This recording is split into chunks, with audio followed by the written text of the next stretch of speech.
You've heard about the Tinder swindler. Well, say hello to the TikTok swindler, a black American man who came to Nigeria and proceeded to swindle about 10 women who are content creators or TikTok stars out of their hard-earned income, promising them love, showering them with affection, and planning to disappear with their money, even getting married to my guest today. My guest is Jasmine Okafor. Now, Jasmine has been in the eye of the storm for the past 1 year.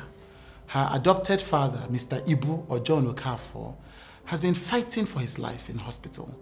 Between Jasmine and the man's estranged wife, Stella Maris, they've traded accusations. Jasmine has been accused of sleeping with her adopted father. She has been accused of sleeping with the man's son.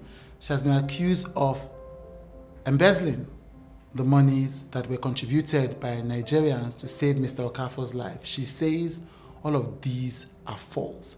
This is Jasmine's first interview ever.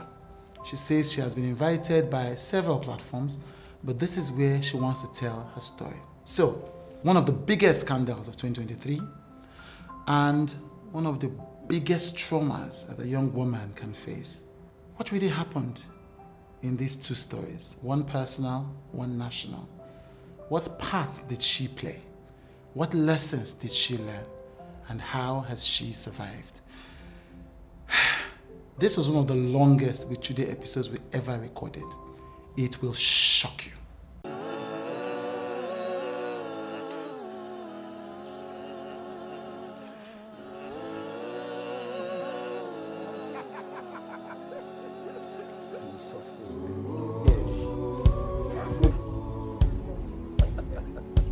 Come for me.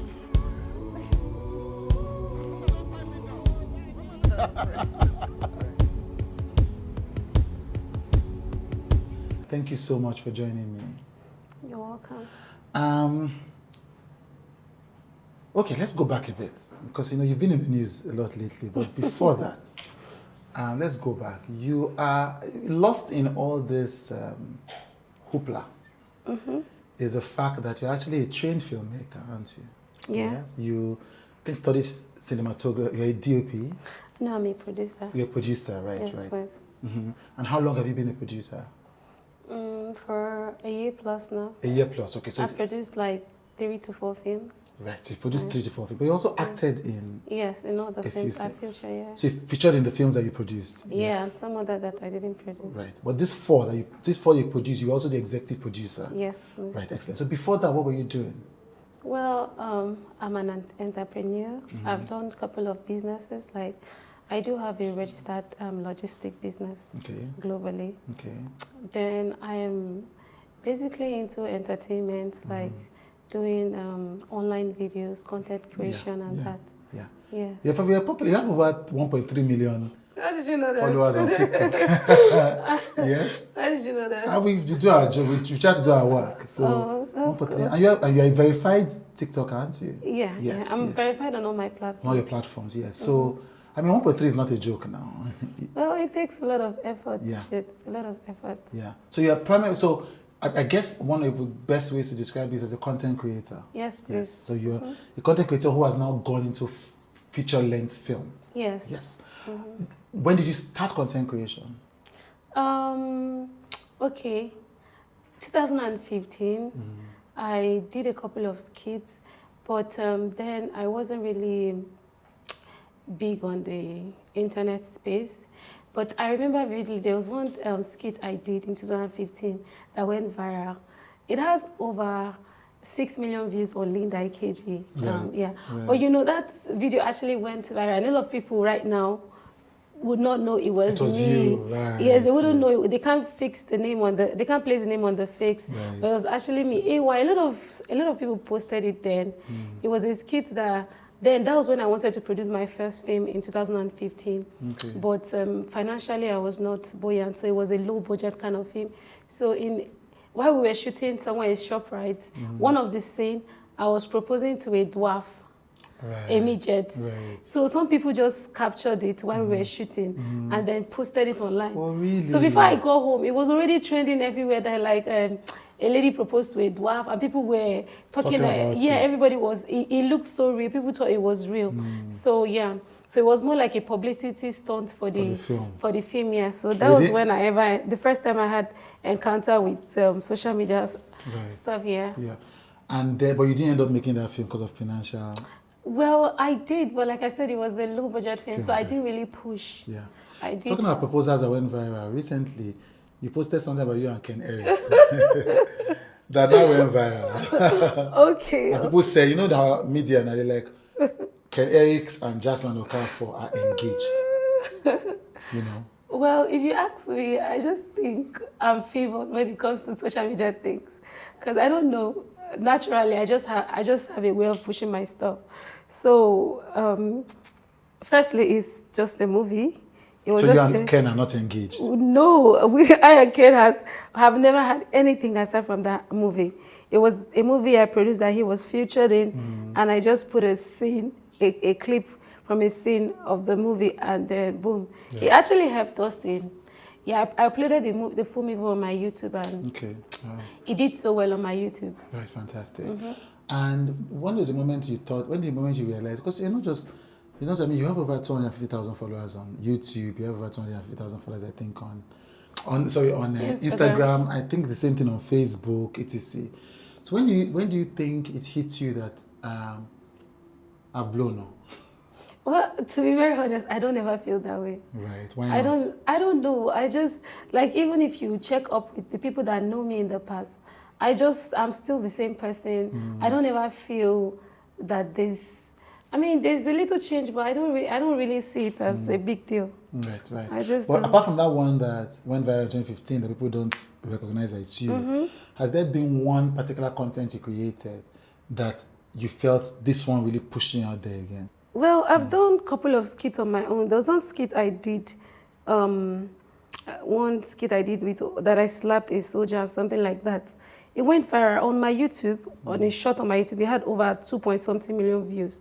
And you know, YouTube is one of the most difficult platforms to, get engagement. Yes. So if you're getting over 2 million views on YouTube, you know that you've really done something for yourself. Yeah.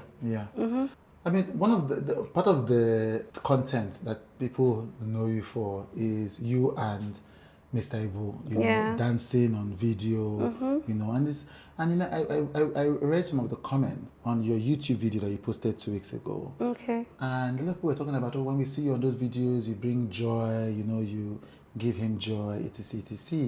So 2 questions. First, what's the best way to describe Mr. Ibu to you, John Okafor? Is he your dad, your adopted dad, your mentor, or your uncle? Well, I won't say dad, adopted dad. He has been a father figure in my life. I'm sure you know what it means for someone to be a father figure in your life. But you need to, can you explain that? So, after my dad passed on, when my dad passed on, I was just moving on with life and stuff. So he was practically there, not just for me. Because even while I was with him now recently, while we were living together, he was not living with me alone. He was living with me in my family house, with my mom, with my sibling, with everybody in the house. So he's not just a father figure to me, but everybody in my family. You understand? It's just me because I'm the one that people know. People see my face, so it looks like it's just me. You. But it's not just me. And I'm sure that there are a lot of people like me that he has been a father figure in their life that I know. That he's that person that when he's there for you, he's there no matter what. I can beat my hand on my chest and say, you will never see this person come out and say something terrible about Jasmine. It can never be him. You can never find Mr. Ibu say something terrible about you? Never. He would never. Even if you put knife in his neck or you put a gun on his head, he would never say that. He would never have any bad thing to say about me. Because the kind of relationship I have with him is just like father-daughter relationship. It has never exceeded or gone beyond that. Right. So you're saying that he's not an official adopted father, but he has stood like an adopted father to you. Exactly. He's just not officially adopted. Yes, exactly. He actually called a lawyer and he officially wanted to do the adoption thing, and because he was not comfortable with everything that happened that time, knowing fully well that I was taking care of him and all I was doing and everything. He was like, he wouldn't want something like this to happen again. Then a lawyer came, Barrister Cole, he was there, and I just didn't feel like there was a need for that. Right. I don't feel there was a need to validate the fact that this person is your father. If in my heart I feel like this person is my father and I acknowledge him as my father and I respect him well as my father, I treat his children as my siblings, I don't think paper, writing it on the book and documenting it has anything to do with it. It's just paper documentation. I saw those comments. People were talking about how you were connected, you brought a lot of joy to yourselves, brought a lot of joy to the people who were watching.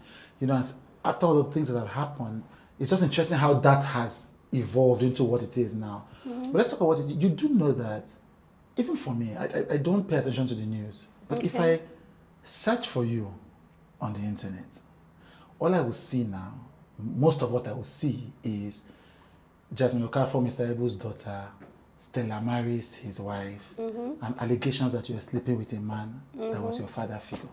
Yeah. How does a young woman, and you're in your 20s, how does a young woman, how did you get to this place where suddenly the news that people are hearing about you is that you are allegedly sleeping with a man who was a father figure in your life? How did this happen? I just feel like this whole situation is born out of envy. And this envy is not something that just started now.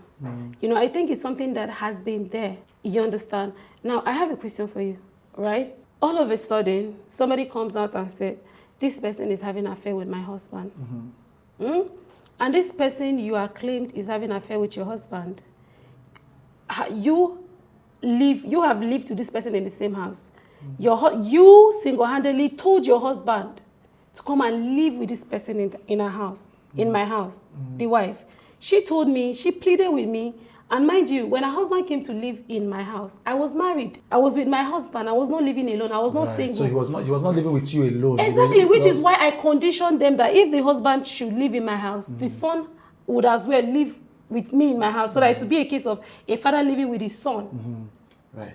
Do you understand? Right. Why didn't you go and call out all of these other people that he has been living with that people don't know? Call them out. Call the people that took him to a hotel and kept it there for 2 years. He was living with strangers. When I came back, it was strangers all around him. Even the people in the hotel, they called me and the son the other day. They were like, that doesn't this man has a family? This man is living like someone that don't have a single family. He doesn't have a single child. I know a lot of people that knows the truth in this matter. If you choose not to speak, you choose to observe, that's on you. Right. Wasn't it recently that the AGM president came on my comment section and dropped? I don't know if you came across that comment. No, I was really surprised because I wasn't even expecting it. But coming from someone... So he spoke up in defense of you? He said plainly, if not for Jasmine, Mr. Ibu would have been dead. Right. He's on after the whole interview on my Instagram page, the last post, he came there, he said it. He said, thank you, Jasmine, for all that you've been doing. If not for you, Mr. Ibu would have been dead. And someone came under the comment section and said, how are you saying if not for Jasmine? Is Jasmine God? And then he replied, woman is in certain situation, humans are God to other humans. I get that. And obviously, though you've addressed this, obviously a painful thing for you. And I can understand why. If everything you're saying is true, I can understand how that can be hurtful. Why has Mr. Ibu himself not come out to speak, to say clearly, this person, this lady is my adopted daughter. I am not sleeping with her. Truly, he has done that. Taking care of me. He has done that. He has done that. The first time this saga happened, the first time anything like this happened, he said that under the phrase life. In fact, immediately the first saga, because that was how it happened, she came, and my husband is living in somebody's house. This is someone that came to my house 3 days ago. And then you came to my house 3 days ago and pleaded with me that things are really hard to... 2 days ago then, before that live, or 2 days ago recently? No, 3 days ago, before that live, the first saga. Okay. Before the first saga. Yeah, right, she was in my house. She was like, convinced I'm talking to my husband to sell one of his properties so that we can sort out some things. There's no money and stuff. He's not listening. Maybe if you talk to him, he'll listen. I went to him, I was on my knees. I said, Daddy, please do this. You cannot have property and your wife is suffering and the kids are suffering. Do this now. I was able to convince him. So he said he sold a plot of land. He sold a plot of land for about, I think, 3 million naira. And then the seller took his commission of 200,000 and remitted 2.8 million naira to him. So when the money came, he told his wife he wanted to give her 700,000 to go and sort her issues. So she was like, oh, that money is not enough. She called me back. She came to my house again today. She was like, please help me. I said, okay. I talked to him. I said, Daddy, this money you said you're giving her, she said it's not enough. Can you at least increase it? He now asked her how much she wanted. She said 1 million naira. He gave his son to go and do the transaction because his son is the one initiating transactions for him. He went and sent her 1 million naira. The next day, she called me and was telling me that she needed 12,000. I should go back and talk to him. That she has called him. He's just shouting on the phone that he's not doing anything. And I said, Mommy, you see this one, I cannot do it. What I call her is Mommy. I've never for one day addressed her by her name. I said, you see this one you're asking me to do, I cannot do it. I know what I went through begging him to send her money. If you want to do it, talk to him on your own. So it doesn't look as if you're using me to get to him. You understand? Or talk to his son to talk to him. She was like, hey, he listens to you. I said, Mommy, I cannot do this. So she kept calling me. At some point, I was not picking the call. The next day, I saw her on social media. I've never been shocked my entire life since I was born. Even death of somebody else, even the death of my father did not shock me like that. I don't know where my husband has been saying, for the past 3 days, I've not seen my husband. I'm like, what? In fact, thank God for the opportunity to clear myself on that freeze life that day because I had evidences on that life that to prove that she was there just a few days before the incident and the money that was sent to her and all of that. So you're asking me to go and convince him to send you 12,000 and I told you that I cannot do it. All of a sudden I became a stranger. All of a sudden your husband was kidnapped. You don't know where your husband is. Those things are, right, yeah. I just feel like I've gotten used to all these allegations and it doesn't really hurt me as much. Right, it doesn't? I won't say it doesn't hurt me. It hurt me, but not as much as like when something happened to you the first time. You know what I used to tell people? The worst thing that you can do to somebody is to do to them the worst thing you can actually do to them. Because when you do to somebody the worst thing that you can do to them, then what is more than that? What can be more than that? That first one was the worst thing they would ever do. Because prior to that, everybody has always... I've never had any issue. I don't think...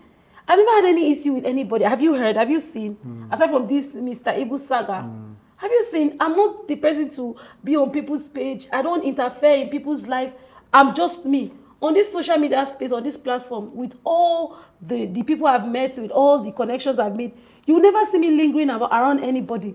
Any matter happening on social media, I'm always out. You can never hear or see anywhere.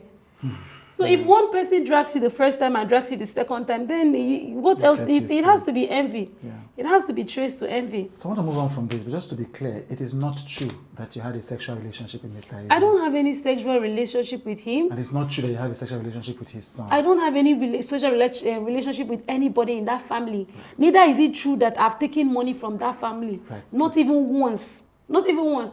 And they know that I don't have access to that money. They know. The son went to police station and cleared the air. I'm the one in charge of my father's transaction. I've been the one doing this transaction before he was sick. So all of a sudden now donation came in. You want me to hand over the phone that my father gave to me to you. So how is this? What has this got to do with Jasmine? Because she knows if she comes outside and drag the man's children, people will be like, why are you dragging your husband's sons? We're going to talk about the marriage. What's the thing you want to clarify about the marriage? What we hear is, so you get married to a black American, it lasts 9 months, then we hear that you came on social media and posted, I like the way you're getting ready. You went on social media and posted that essentially your husband lied to you and he had children from his other marriage. But you also said in that same message that this was a beautiful marriage, you know, and everything went. So it was a bit of a confusing message, you know. Okay. Yes. 2021 December. 2021, November 2021, I went for holiday in Gambia. Because the first time I left Nigeria, I actually went to Gambia. Then I have a business in Gambia, a laundry business. I think my laundry business is one of the biggest laundry business in Gambia. So from there, I was able to raise money that I went to Cyprus to go and study in Cyprus. So while I was in Cyprus, I was still doing the business and all of that. So 2021 in November, I traveled to Gambia to see how the business is doing. Plus, I had a friend that met somebody through me and they were getting married. So I was an essential part of their meeting, getting to know each other. And I had to go there and be part of it. And that's when I actually started making money from TikTok, you know. So while I was in Gambia, I started the TikTok thing and it was going well for me. I started making money from TikTok Live. I was making as far as $1,000 to $2,000 weekly from TikTok Live when I started streaming, you know. So my ex-husband now would come on my live so when I was doing live, and there's something they call gifters on TikTok Live. He would usually gift me and he gift other people too. So from there, I don't know, he went through my profile, kind of liked me, sent me a message and all of that. So we got talking now. From November 2021 to December and all of that, we got talking. So at some point, I built some trust in him because he's someone that, he calls me all the time. I've done an interview with BBC Igbo. When they asked me, why did you marry this man? You know, for me, it was just the fact that this guy was dedicating his time to me. You know, Nigerian men, you can see someone that love you, I will not even have time. They will not respond to messages and all of that. But this was the first time I was in an actual relationship that this person talks to me. If there are 24 hours in a day, he will talk to me for 21 hours. Wow. All of a sudden, my husband started saying, my ex-husband started saying, he doesn't want to go back to US again. That he found out that his descent is Africa. He's 30% Cameroon, 60% Nigeria, 25% this and that. I don't know how they do that kind of thing. That he doesn't want to go back to US. Yeah. So he went to do NIN. He went, so when I was not aligning with him, he went on his own, did the NIN, this thing, and told me he has done his NIN.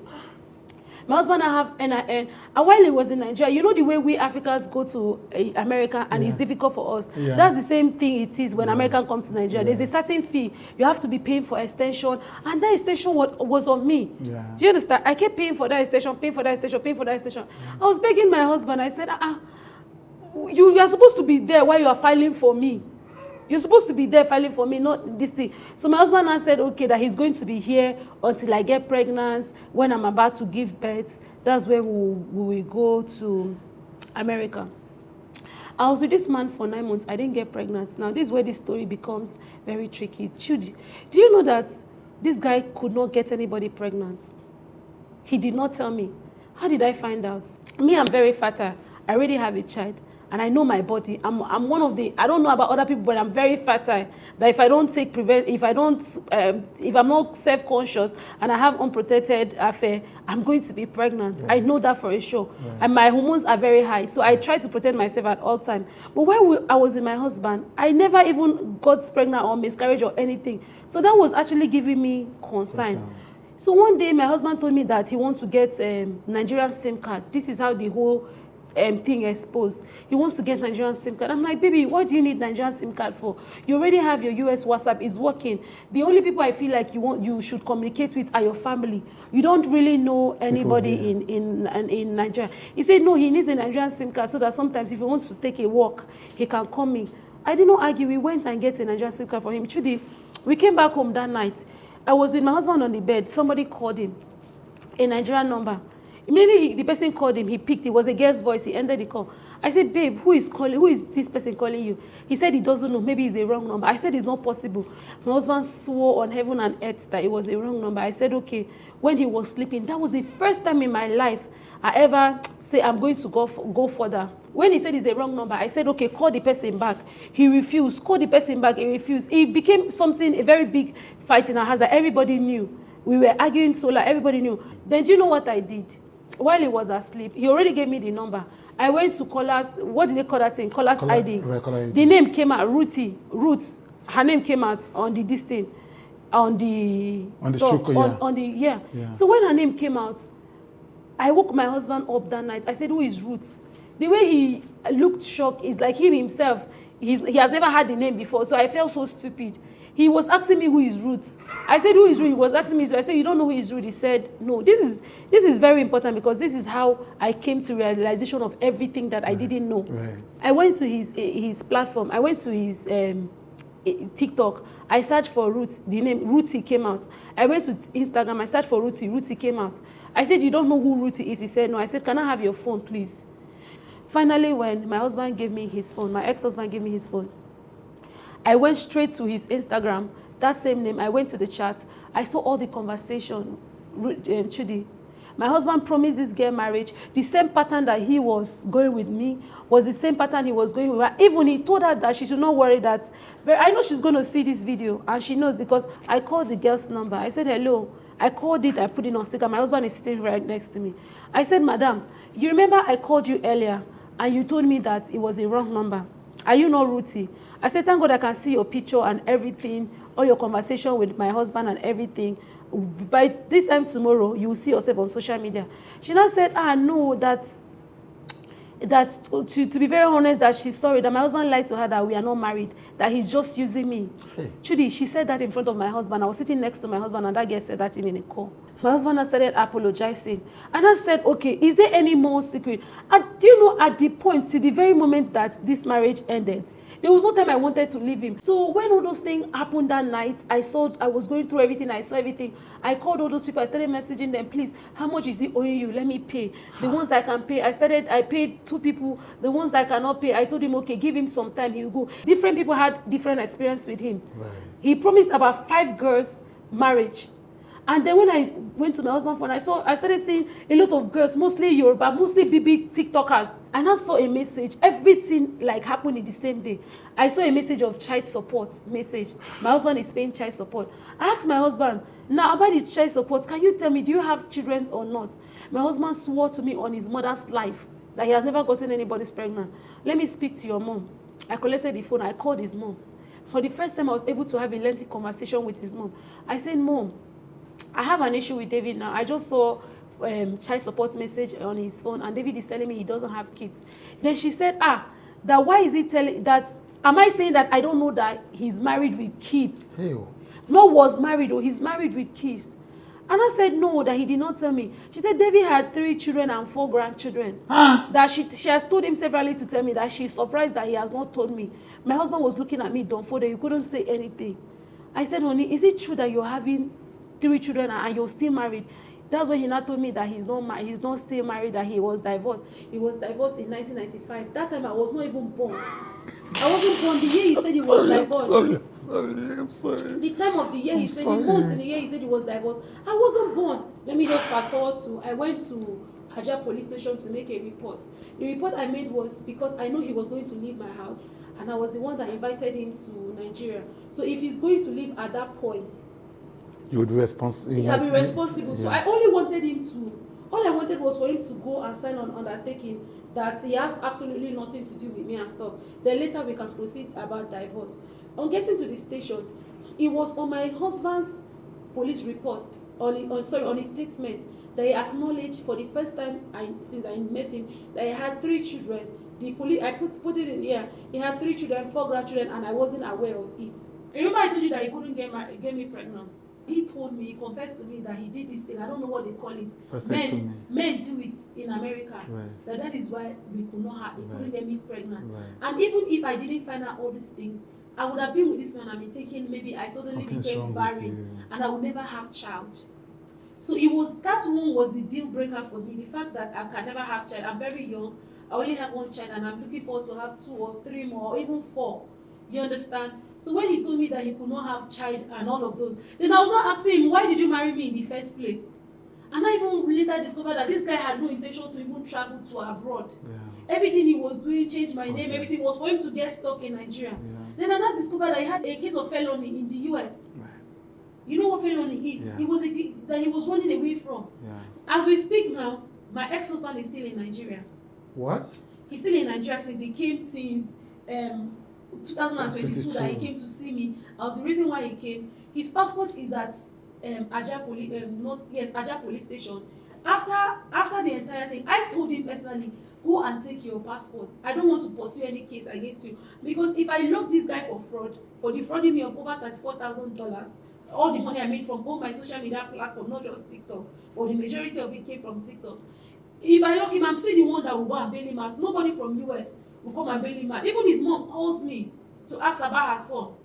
So when I told him, when those people that he was owing found out that there was a case about him in Ajah police station, they came and made a group report. About 8 different people reported him. So that case is there of fraud. So the case he's running away from was the people he defrauded, and they told him to tell them how he's going to pay and how he will be visiting. He doesn't want to go there because of that case. So he abandoned his passports in Ajah police station, and he cannot travel. So with everything I've experienced in my marriage, my marriage, your former husband. Yeah, my former husband, I'm looking forward to make a Netflix documentary from it, so that because the more people know, the more people are will be saved from it, so that my story, some people could learn from my story. They can also know that something bad can come from America. Yeah, something bad can come from America. Something bad can come from America. Thank you so much for joining me, and I really wish you all the best in your journey. You're a strong woman.